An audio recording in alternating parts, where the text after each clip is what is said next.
Bashkia e Korçës ka propozuar në mbledhjen e fundit të Këshillit Bashkiak rishikimin e tarifave për Galerinë e Arteve Digjitale për vitin 2026, pas kalimit të saj në administrim të plot publik. Këto ndryshime janë propozuar në vendimin numër 119 për taksat dhe tarifat vendore, duke përfshirë një strukturë të re tarifore për Galerinë e Arteve Digjitale. Ky vendim vjen pas përfundimit të marrëveshjes me një subjekt privat, duke kaluar menaxhimin e plot e Bashkia, u shpreh kryetari i Bashkisë Sotiraq Filo. Ky administrim i ri krijon më tepër fleksibilitet, bën një rritje dhe fuqizim më të shpejtë të kapaciteteve lokale, qoftë në krijimin e kontentit, qoftë në menaxhimin, që është shumë e rëndësishme, krijon mundësi për të pasur fleksibilitet në gamën e aktiviteteve që mund të realizohen, krijon fleksibilitet edhe në pjesën e çmimeve, gjithnjë me tendencën për t'i ulur çmimet, dhe do të jetë e lidhur pastaj edhe me një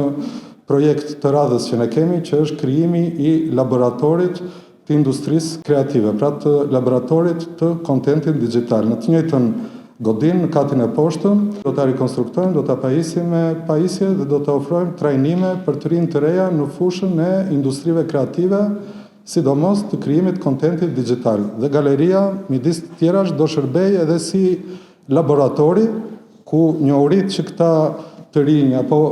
atë kontentin që ata do të krijojnë do kenë mundësi ta shfaqin tek galeria. Tarifat e reja parashikojnë çmime për përdorimin e hapësirës nga 30.000 lekë për disa orë deri në 60.000 lekë në ditë, ndërsa biletat për publikun variojnë nga falas për fëmijët dhe personat me aftësi të kufizuar deri në 501.000 lekë për të rriturit në varësi të aktivitetit. Ndryshimet synojnë përmirësimin e shërbimeve, mbulimin e kostove dhe rritjen e aksesit për komunitetin.